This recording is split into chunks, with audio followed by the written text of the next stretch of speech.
네, 코스피 지수가 4,600을 다시 돌파하며 상승 추세를 이어가고 있습니다. 증권가에서는 1분기 중에 5,000을 돌파할 거란 낙관론이 무성한데요. 특정 종목 쏠림과 단기 과열 등의 위험 요인도 큰데 어떻게 대처해야 할지 김병현 NH투자증권 리서치본부 투자전략부 이사 모시고 얘기 들어보겠습니다. 이사님 어서 오십시오. 안녕하십니까. 자, 이 코스닥, 코스피 상당히 새해 들어서 지금 상승세가 굉장히 강한데요. 오늘은 4,600 거뜬하게 올라간 뒤에 조금 상승 탄력은 지금 약해지고 있습니다. 그러나 새해 들어서 세계 어느 나라보다 지금 상승세가 강한데 반도체 힘입니까? 어떻게 좀 요약을 할 수 있을까요? 그렇죠. 말씀하신 대로 반도체 힘이고 예. 반도체뿐만 아니라 전반적으로 기업의 이익이 상승을 하고 있고 그 예. 중에서도 이제 반도체 기업 이익이 가장 크게 작동을 하고 있습니다. 네. 여기에다가 추가적으로 CES에서 이 현대차의 로봇 모멘텀이 같이 이제 붙으면서 전반적으로는 AI로 전부 다 이제 표현을 할 수가 있겠는데 AI 패러다임에 반도체뿐만이 아니라 다른 업종도 다 같이 이제 좀 같이 동참하는 모습이다. 그런 것들이 한국에서 어떤 이런 제조업의 역량 이런 것들이 이제 좀 부각이 되는 상황이다라고 볼 수가 있겠습니다. 네, 반도체 힘에다가 CES의 어떤 AI의 이런 분위기가 주요 업종으로 지금 확산이 되면서 우리가 오르고 있는데 외국인 투자자들의 한번 동향을 좀 보고 싶은데요. 지난 12월에는 외국인 투자자들이 우리 증시에서 1조 5천억 가량을 순매수했는데 최근에 또 좀 파는 듯한 움직임이고 뭔가 좀 뚜렷한 움직임이 없는 것처럼 보이는데 외국인 투자 동향을 어떻게 조금 분석을 해야 될까요? 맞습니다. 초반에는 좀 새해 들어서 외국인이 좀 들어오는 듯 하다가 예. 지금으로서는 약간 누적으로 소폭 순매수 정도라고 볼 수가 있을 것 같아요. 예. 조금씩 이제 파는 이런 모습도 좀 보이는데 네. 그런 것들은 반도체에 대한 삼성전자의 이 실적 발표가 잠정 실적이 나오고 나서 조금은 이제 차익 실현 매물이 좀 있었다라는 거고 그리고 예. 추가적으로 아까 말씀드렸듯이 다른 업종에 대해서 조금씩 또 눈을 돌리는 이런 모습도 같이 나타나는 분위기가 또 있고요. 네.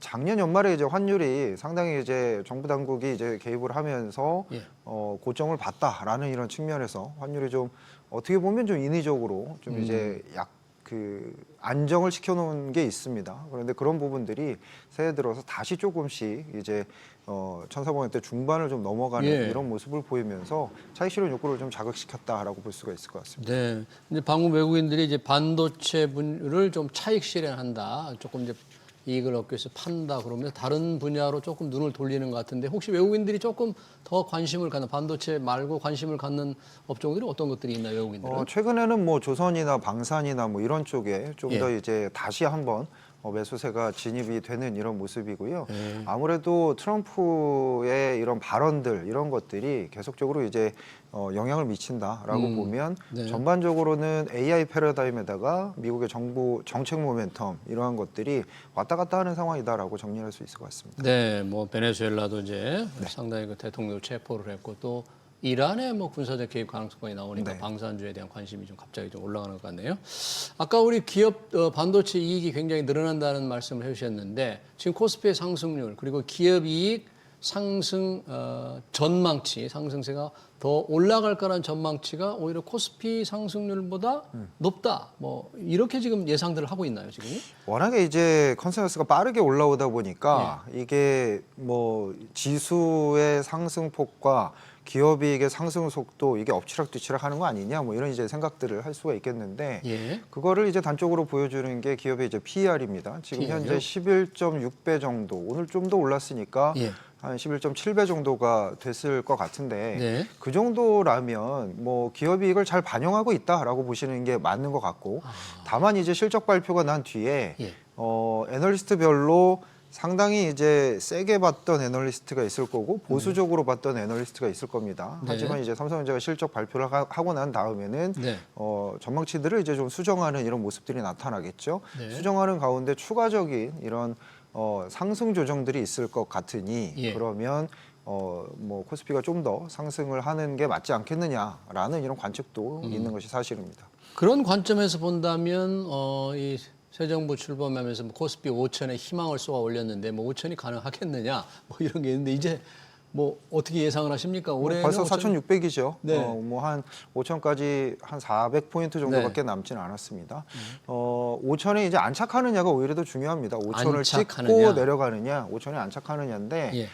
저희 NH에서는 한 5,500 정도 전망을 작년에 이제 연간 전망에서 내놨고요. 그 의미는 5,000포인트 이제 안착할 수 있다. 안착할 수 있다. 할 수 있다. 그러고 여기서 이제 추가적으로 나타날 수 있는 게 예. 그러면 반도체를 비롯한 다른 기업의 기업이익이 추가적인 상승 여력이 좀 더 남아 있느냐. 여기에다가 작년에 상법 개정들을 많이 했습니다.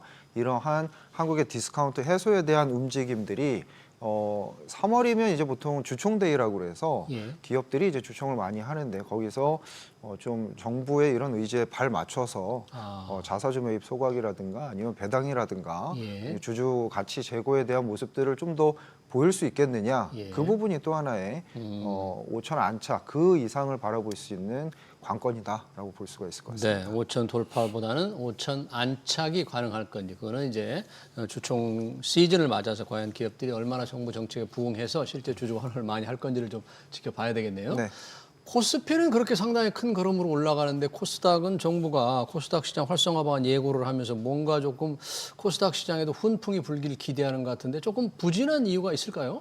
코스피가 상당히 많이 올라서 그렇고요. 작년에도 코스닥이 그렇게 안 오르진 않았습니다. 그런데 작년 연말부터 해서 기존에 이제 예고가 되었던 코스닥 활성화 정책 그리고 뭐 BCD 제도 도입 뭐 여러 가지 이제 정책들이 나왔는데 그 효과가 생각보다 아직 실질적으로 액션이 덜 되지 않았느냐라는 부분이 하나가 있을 거고 예. 또 하나는 삼성전자와 하이닉스 그리고 현대차를 비롯해 이런 대형주 중심으로 시장이 이제 좀 힘을 많이 내다 보니까 흔히 말하는 수급적으로 그쪽으로 좀 더 쏠려 있는 거죠. 네. 저희가 생각을 하기에는 코스피가 일정 부분 또 빠르게 오른 측면이 있기 때문에 예. 코스피가 쉬어갈 때는 다시 또 코스닥이 올라가고 갭을 네. 좀 줄이는 이런 모습들이 좀 나타날 거다라고 생각이 들고 네. 정부에서 생각하는 이런 뭐 그 여러 가지 국민성장 네. 펀드라든가 아니면 세제 혜택이라든가 뭐 코스닥 벤처 펀드의 뭐 세제 혜택이라든가 이런 것들이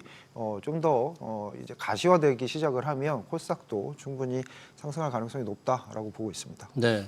뭐 최근 시장에 작년 하반기 연말 위주로 이제 반도체 업종이 워낙 많이 올라서 한때는 뭐 코스피 상승분의 60~70%가 반도체 업종이라고 그랬는데 상당히 쏠림 현상이 심했잖아요. 네. 근데 최근에 이제 외국인들도 조금 이렇게 다변화를 하고 있습니다만은 그런 와중에 뭐 삼성전자에서도 신용융자 잔고가 굉장히 많은 걸로 이렇게 집계가 되더라고요. 네. 이제 빚내서 투자하는 것들 이런 것들은 좀 지금 주식은 빚내서 투자하는 게 어떤 사람들은 돈값도 떨어지니까 주식 투자하는 게 맞다고도 주장하는데 어떻게 보십니까? 그 보통 그 신용잔고와 코스피의 추세는 장기 시계열로는 똑같이 올라갑니다. 아 그래요? 네, 왜냐하면 그 일반적으로 이런 뭐 빚내서 투자하시는 이런 부분도 충분히 있지만 네. 뭐 해지성 자금도 있을 것이고 뭐 기업에서 주가가 올랐으니까 뭐 어떤 기업의 대출 용도로 사용하는 이런 부분도 있을 것이고 해서 전반적으로 같이 이제 올라가는 게 맞는데 예. 문제가 되는 부분은 단기성으로 신용잔고가 갑자기 크게 올라가는 이런 부분인 거죠. 단기적으로 오를 때. 그렇죠. 네. 그렇게 됐을 경우에 보통은 주가가 나중에 조정을 받을 경우에는 조금 이제 이런 뭐 반대 매매라든가 이런 부분들이 좀 수급적인 어떤 악화 요인으로 작용하기 때문에 이제 네. 문제가 되는 그런 상황이고 네. 통상적으로 개인 투자자 분들께 이제 말씀드릴 때는 아무래도 레버리지를 일으켜 가지고 레버리지를 위해서 이제 하다 보면 잘 볼 때는 되게 좋은데 네. 그 안 될 때는 오히려 더 크게 손실을 나타낼 경우가 있기 때문에 보통은 이제 많이 여윳돈으로 하시는 게 심리적으로나 네. 수익률 측면에서나 좀 많이 좀 긍정적이다라는 말씀을 보통 드리고는 합니다. 네. 지금 이제 시장의 그동안의 주역이 이제 반도체 업종이어서 뭔가 업종 간 차별화가 심하다 보니까 늘 뭐 계속 반도체 업종만 계속 상승세를 갈 수는 없고요. 투자자들은 좀 다변화를 좀 생각할 수밖에 없는데 네. 올해 어떤 부분 반도체 뭐 계속 갈 수는 있겠습니다만 과도하게 오른 거에 대한 부담을 갖는 분들은 어떤 부분에 조금 눈길을 돌려야 할까요? 최근에는 금방 말씀 주신 조선 방산이나 이런 부분들로 좀 눈길이 돌아가고 있는 것 같고 조선 방산요. 네. 그리고 사실은 조선 방산이 작년하고는 좀 다르게 예. 미국 중심의 방산 이런 쪽으로 좀 더 활성화가 될 거다라는 관측이 좀 있습니다. 왜냐하면 기존에는 이제 뭐 유럽에 대한 수출이나 이런 유럽 쪽이나 이런 쪽이 이제 좀 더 이슈였다면 지금은 트럼프가 자체적으로 이제 액션을 취하고 있는 이런 부분이기 때문에 예. 미국 방산주나 뭐 이런 쪽이 훨씬 더 작년 대비해서는 수익률이 좀 좋을 거다라는 게 첫 번째고 미국 지금 방산주요. 네, 네. JP모건 헬스케어 컨퍼런스가 지금 진행 중입니다. 그렇기 예. 때문에 바이오나 이런 쪽에 대한 관심이 또 이번 주 그리고 그 다음 주까지 좀 이어질 가능성이 높다. 그래서 제약바이오 업종을 꼽을 수가 있겠고 예. 그리고 나서 시간이 지나가면 2월 중순 이후부터는 아까 말씀드린 주총 시즌이 이제 도래하기 때문에 네. 기존의 뭐 배당분리과세에 대한 부분도 펀드도 이제 통과가 될 가능성이 있다라는 점을 펀드에서도 배당분리- 분리과세 혜택을 줄 거다. 개별 주식이 아니고. 해야 되는 거 아니냐 이런 얘기들이 정치권에서 이미 있고 예. 그 부분도 이미 얘기가 나왔기 때문에 네. 그런 부분까지 감안을 하시면 이제 배당이라든가 아니면 뭐 그 우리가 흔히 얘기하는 이런 주주가치 제고가 가능한 그런 뭐 지주나 금융이나 이런 쪽으로 보통은 이제 생각들을 하시죠. 예. 그런 배당 관련 주주가치 제고 관련 이러한 이슈들도 같이 1분기 말에는 진행이 될 거다라고 생각을 하고 있습니다. 네. 혹시 시기열적으로 볼 때는 뭐 하반기는 조금 어떤 모습을 보일까? 상반기와 조금 다른 모습을 보일까? 투자 전략도 달리해야 될까? 뭐 그렇게 좀 차별화를 좀 할 수 있을까요? 아무래도 달러가 가장 중요할 것 같습니다. 달러 가치가. 네. 과거에도 94년도에 금리를 미국이 물가가 오를까봐 쭉 올린 이후에 예.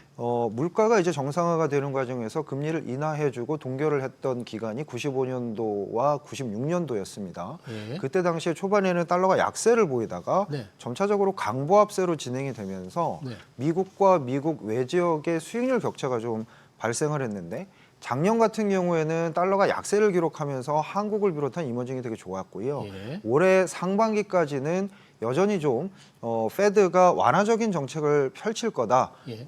이제 그 페드 의장도 이제 바뀔 예정이기 예, 그렇죠. 때문에 달러 약세 기조가 맞을 거다라고 생각들을 많이 하셔서 예. 여전히 이제 한국과 이머징이 좋을 거다라고 생각을 합니다만 예. 하반기로 갈수록 미국 경제가 견조해지면서 달러가 강보합으로 진행이 된다라고 보면 네. 다시 또 하반기에는 미국이나 이런 쪽이 좀 더 두각을 나타낼 수 있겠다라고 생각을 합니다. 네, 환율의 흐름을 조금 생각하면서 네. 전반적으로 포트폴리오를 조금 조정할 필요가 있겠다는데 이 환율의 흐름을 보니까 우리 시장의 환율이 조금 아까 말씀하실 때 어거지로 조금 안정시켜 놨는데 새해 들어서 다시 불안해지니까 네. 이 투자자들이 굉장히 걱정스럽겠어요. 왜냐하면 서학개미들이 그래도 해외 주식 투자를 새해 들어서 엄청나게 늘린다면서요. 네. 그런데 그 환율이 그렇게 계속 오르면 조금 그분들한테 좀 주식 투자에게 좀 부담이 되지 않을까 이런 생각 그럴 들어요. 수 있고요. 한국 코스피도 부담이 될 수 있습니다. 환율은 어떻게 보시면 되냐면 네. 코로나 이전과 이후로 한번 해석을 좀 달리해 보시는 게 좋을 것 같아요. 예. 코로나 이전에는 수출 가지고 대부분 해석이 가능했습니다. 지금 현재 환율이 고평가냐 저평가를 해석을 가능했는데 예. 코로나 이후부터는 조금 방향성이 변화한 게 환율의 실질적인 평가 지표를 나타내는 실질 환율 같은 경우가 지금 상당히 이제 흔히 말하는 지금 현재 환율 대비해서는 좀 더 아래가 있어야 돼요. 좀 더 예. 강세여야 돼요라는 걸 보여주고 있는데 어. 오히려 코로나 이후에 장기 채널 자체는 우상향하는 즉 환율 약세 채널을 보이고 있거든요. 예. 이거는 수출만으로 설명은 안 되고 서학개미의 해외 네, 투자 해외 투자. 그리고 한국 정부가 미국에 10년간 200억 달러 투자를 하는 이런 부분까지 감안을 지금 환율이 하고 있다. 예. 그러면 전반적으로는 우상향하는 장기 채널이 맞는 것 같다라는 생각을 하시는 게 맞는 것 같고 쉽게 떨어지지 않을 것 같다는 네, 얘기죠. 다만 그 채널 안에서 또 이 장기 채널 안에서는 완화됐다가 다시 약세됐다가 이렇게 왔다 갔다 할 겁니다. 예. 하지만 아까 말씀드린 대로 상반기에는